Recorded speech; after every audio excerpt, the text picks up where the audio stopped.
Hi, this is Jennifer Hansen, and I want to share with you a little bit about networking today. A little bit about the why, the how, the where.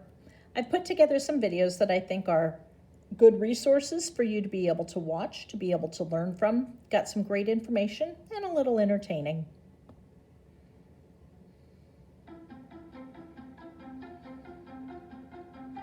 We'll start with a simple question. Why do we network? It's not complicated. We do it to get something we want. Now for a harder question. Why do other people network? Have they got nothing better to do? Of course not. You already know the answer. They network for the same reason that you do. They do it to get something they want. The whole reason networking works is that people form mutually beneficial relationships. Don't make the mistake of thinking only in terms of what you want. You've got to think in terms of what they want as well.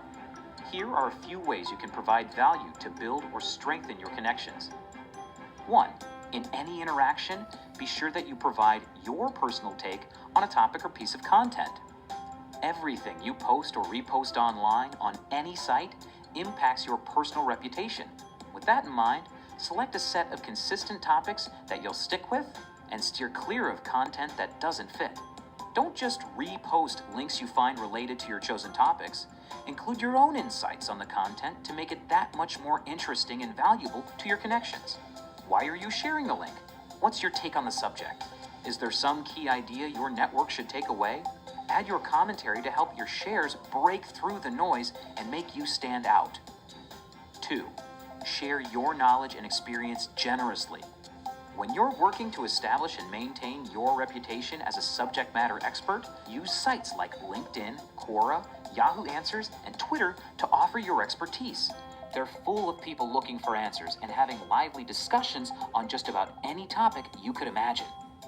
Make valuable contributions to the conversation.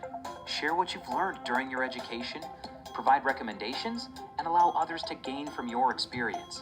Practicing these behaviors both online and during in-person encounters will give you greater professional magnetism that can grow your network substantially. 3. Building your network is great, but be careful not to neglect the contacts you have already made. This is about more than just posting content. Answer questions, ask questions, take part in discussions, or even better, start discussions. Respond when people direct message or post to people with your background or to you specifically. Look for opportunities across your network to make introductions. Maybe you learn that 2 of your contacts work in the same city but have never met. Chances are they may have something to gain from meeting. Introduce them. There's a chance they might reciprocate by introducing you to one of their connections. Even if they don't, you'll still be strengthening your existing network and, more importantly, adding value to those who are connected to you. So that covers some of the things you should do. Now let's talk about one thing you should not do. Don't over-promote yourself. The actions we've talked about, such as sharing insights, joining discussions, and engaging with peers in online communities, are promotion enough. These acts alone are the best ways to gain positive exposure without explicitly asking for it. If you remember nothing else, remember this. Developing a professional network and thriving career requires purposeful action. If you want to get something out of your network, you've got to put in consistent, quality effort.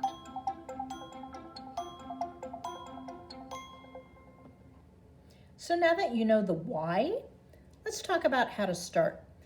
Can't really network unless you know what you want to network for. So you need to have a job target that you believe in. You need to be clear on what you want, why you want it, and what qualifies you. And this is truly finding your passion. What is it that you really, truly want to dedicate your time to for your career path? Well, one of the sites that can help you figure that out is 16personalities.com. My particular personality type is ENFP. That means I'm an extrovert.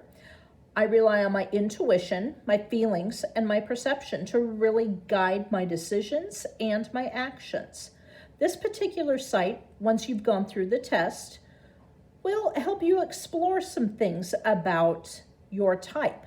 It will go through your strengths and weaknesses. It'll go through some relationships that maybe you have, as well as career paths.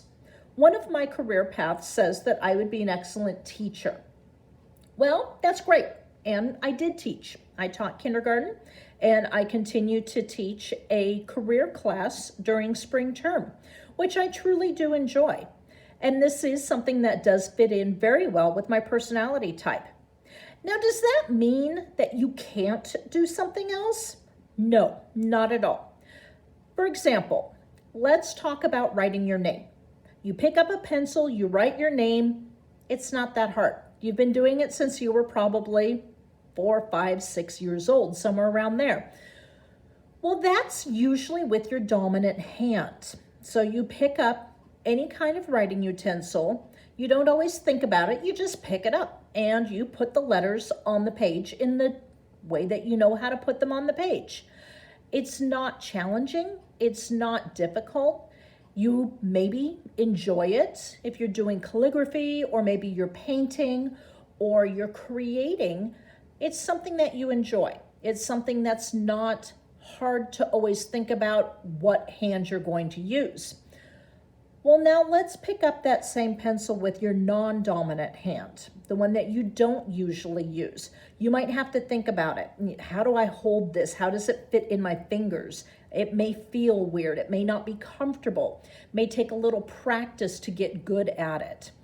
That's the same kind of thing with career paths when it comes to your personality type. The ones that 16 Personalities recommend, or MBTIs, or Strengths Quest, those ones are all with your dominant personality type. They're the ones that are easier for you, that make more sense, that are more comfortable, that you may enjoy more. Any other career path that's outside of that or isn't similar to that probably is going to be a little more challenging, may take a little more practice to get good at. It may not be comfortable. Those are your non-dominant hands. Those are the ones that are going to be a little harder. So when you're looking at your job target, you're more than likely going to want to choose the ones that are within the career path that's recommended for you. If not, that's fine. You just may need to find ways to make yourself better and to sell yourself stronger. One of those ways to really sell yourself is to know yourself well, to know your strengths and weaknesses. This is something that not a lot of people always know or want to admit to, especially the weaknesses. But within your strengths, if you can identify your strengths when you're marketing yourself to potential employers, they'll be impressed.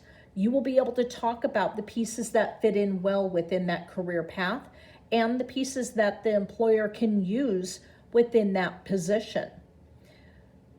The other side of that are your weaknesses. Not a lot of people like to talk about their weaknesses. It's hard. It's not fun. It's awkward. Yeah, I'm not very good at this. Yuck.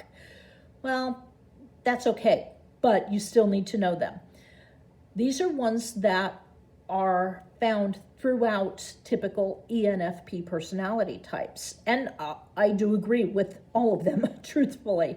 I do have poor practical skills. My details are horrible. That's why I hire students that are very detail orientated, because they have that ability to take a look at the pieces that I'm probably missing. Or I ask for help from my coworkers saying, hey, will you look over this please to make sure I'm not missing anything? Because that just does not exist very strongly within me. Sometimes I do find it difficult to focus. Sometimes I do overthink things and get stressed easily. But one of my strengths, remember, is I know how to relax. So I could easily tie those two together when asked during an interview, what are your strengths and weaknesses? And I could let them know that, well, according to my personality type, ENFP, I do get stressed easily. This is something that can happen. I like to take on too many projects. And so sometimes a deadline will approach and it will start to make me feel a little anxious, but I do know how to relax. I'm able to take a break. I'm able to step away from it, maybe go for a walk, clear my head, and come back to the project and finish it up strong. So you can easily tie in your strength to a weakness if you know them and if you practice. For every weakness, when you talk about it during an interview, make sure that you have a but, which has a strength at the end, or something you're working on, or a class you're taking to overcome that weakness. The more you know about yourself, the better you are to talk about your passion, and the better you are to really take a look at that job target and make sure that you're on track to be able to achieve it. Developing your career story. This is your elevator pitch. This is a great opportunity to sell some of those strengths and some of those weaknesses. I want to show you a few examples that have been put together in this short video. Unfortunately, it did not link well into the slide, so I do have to pull it in directly through YouTube. So please be patient with me.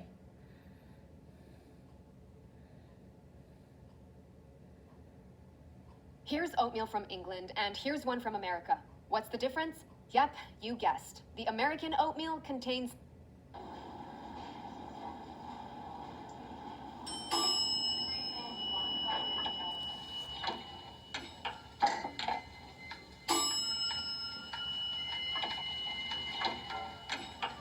Last semester went okay. I'm really looking forward to this one a little bit more, but, in a general sense. Operations is going much better than any of my other classes last semester. I'm looking forward to how that turns out. And, I just can't believe, especially money and banking, please, I do what I do. Oh, hang on. I'm in the elevator with President Oldham right now. I didn't even, okay, hang on. No, stop, no, okay. Hey.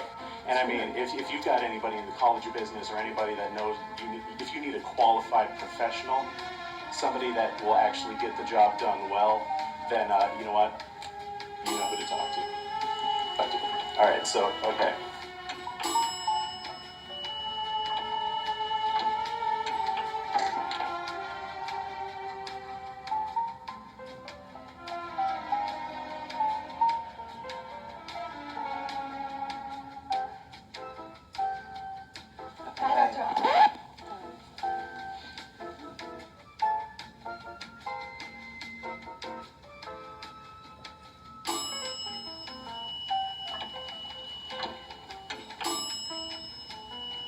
Oh my God, hi, I'm Chris. It's nice to meet you. Nice to meet you, President Oldham. I'm a College of Business ambassador, and I like art and painting and wakeboarding. My mom is like our biggest fan. Can we take a picture together really quick? Will you hold it? Take our picture? Your arms are longer. Okay. I'm not sure. Oh, that's perfect. I'll send it to her. Okay. So, how are things? How's the First Lady, the kids? Y'all just say cheese? Sure. So, what are your plans as president? Well, What was it? Have you met Austin Eagle? He's really cool. I like your shoes. They're really shiny. Do you shine them yourself? You're the president. I bet you have somebody to do that for you. Of course. You're just the nicest guy. Oh, this is my floor. I'll see you later. Hey, President Oldham. Hello. My name is Jessica Terrell. Hey, Jessica. I'm a College of Business ambassador, and I'm also on the speech and debate team. I have some great ideas that could really help this college. I know you're a very busy man, but I would love to let you hear them. I'd love to hear them. I'm just headed to lunch. I was going to grab a quick bite. You want to go talk now? Yes, thank you. I would love that. That'd be great.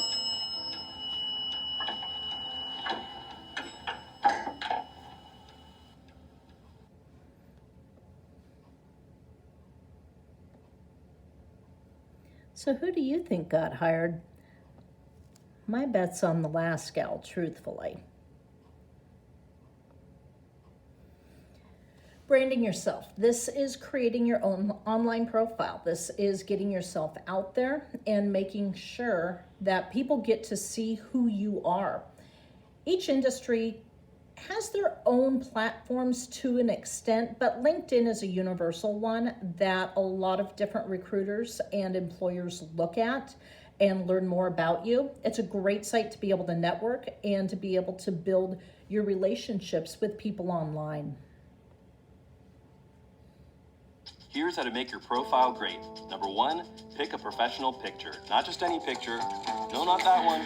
More like these. Yes, that's the one. Number 2, write a good headline. Just tell us who you are and what you want to do in 120 characters or less. Yeah, like that.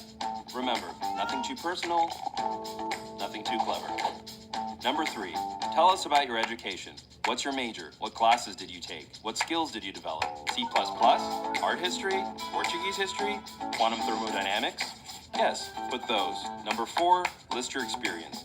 Give us your organizations, your achievements, your honors. President of the International Club? Yes. Volunteered building houses? Yes. Invented a cat toy? Yeah, sure, that counts. Number 5, get recommendations. Prove you've got what it takes. Get managers, mentors, and professors to post something that says, this person is smart, hardworking, good-natured, and well-rounded, or something like that. And then you're done.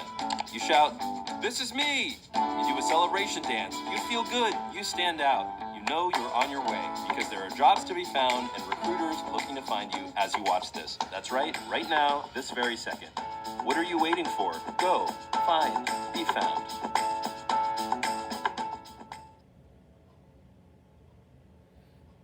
If you don't have a LinkedIn yet, I highly recommend you get one. You can always share it with members of our department to be able to review it, to make sure you're heading in the right direction, or just come into the office when we're open again and pull it up. Let us take a look. Be happy to do that for you, but it's a great piece to be able to have. Informational interviews are an amazing way to start connecting with people in your career field. You can really learn a lot about the agency you're looking to apply for, about the career field, about what the day-to-days are.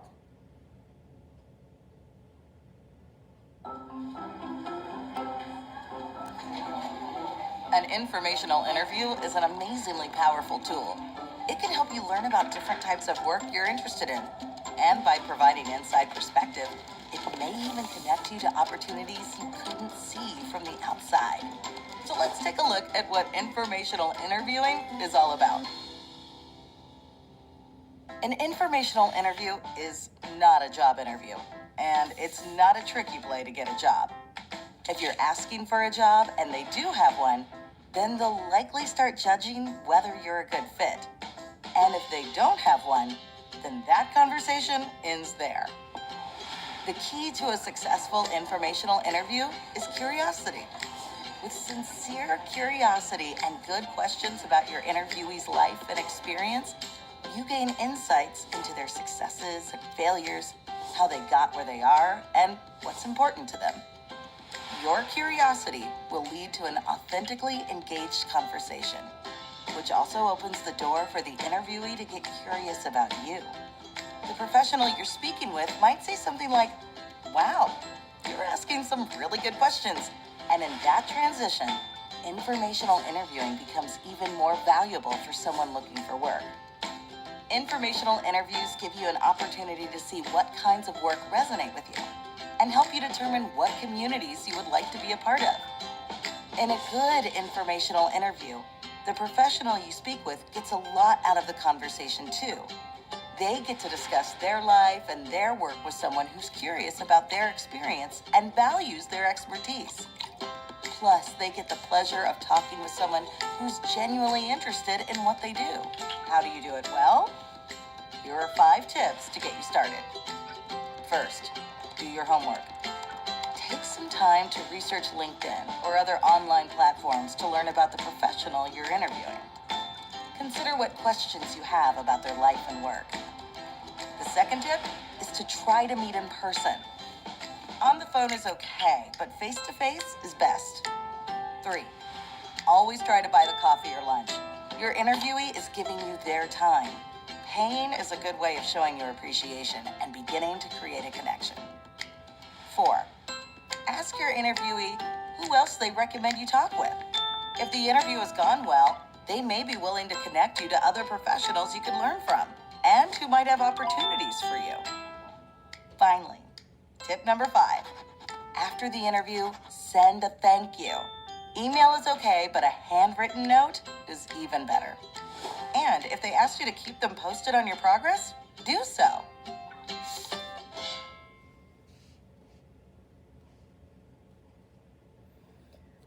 When you're doing your informational interviews, you may get some great recommendations of groups to be able to join, of places to be able to go to meet more people that are like-minded, that are within the same career field. This is supplementing your online applications with offline efforts. It's making the time to meet with those people offline. May not be particularly available to do at this time, but there are still groups that are operating online and that are doing some meetups online.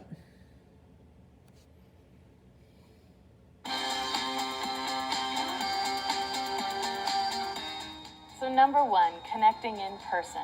Where do you show up? How do you show up? So a lot of times we say, oh, I go to this one business meeting once a month, and that's great. But you also are probably talking about your work when you're at the coffee shop or maybe in the market or at your kids' soccer games. You know, where do you casually talk about it? And then, you know, encourage people to reach out beyond their normal official business networking group, because networking is about meeting new people. And typically when we keep going back to the same events, we keep talking to the people we already know. So I'm right there with you. I get put into whole rooms of people that I don't know, and it's uncomfortable. But part of practicing the networking skills is being comfortable in the uncomfortable. So I know going in, it's gonna be a stretch for me, and I'm gonna have to, extend myself and introduce myself. And knowing that and preparing for that and practicing that, it gets easier. And then if you're going with somebody, practicing introducing one another, because it's so much easier to brag about how fantastic somebody else is than to do it for ourselves. It's a little awkward to say, I am the expert in, but being able to have a friend that you can showcase and having them reciprocate, that's a really casual and easy way to make the most of these networking events.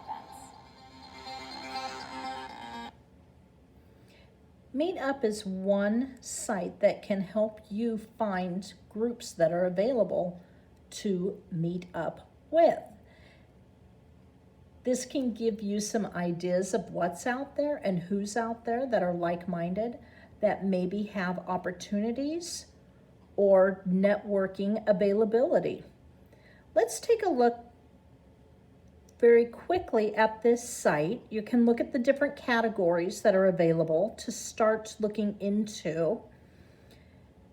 Maybe we want to look at arts, and this is something that is of interest to you. I've already got this set to 50 miles of Monmouth, so I'm going to explore arts and see if there's any groups I may be interested in. Well, there's McMinnville Women's Intentional Creativity Meetup, 175 different members of that one. That's pretty impressive. Salem Poetry has 349. Wild Women of the World has 400 members. Let's take a look at Salem Poetry Project. So this particular one, you can look at their members. You can look at who's included. Maybe there's some great networking opportunities there to connect with and to learn more about their business. They've got some upcoming events. Salem Poetry Project, this event was moved online. So you're still able to attend. You're still able to go out and meet these people and become part of this group and start really building those connections. Because that's what it's about. Meetup is about building connections. It's about building that network and really joining forces with other people who are like-minded to yourself that could possibly give you an advantage within your career field. Make sure to network with everyone. This is online, this is in person, this is through your family, your social networks, because it's all about advertising your availability and marketing yourself to friends, to family, to your network. You never know who knows who, and it could definitely help support all of the efforts you're putting in just trying to get out into the career field and really get started. When you're ready to connect, we can definitely help. Give us a call, shoot us off an email, connect with us through WolfLink through your portal. We're still here, and we want to help you succeed.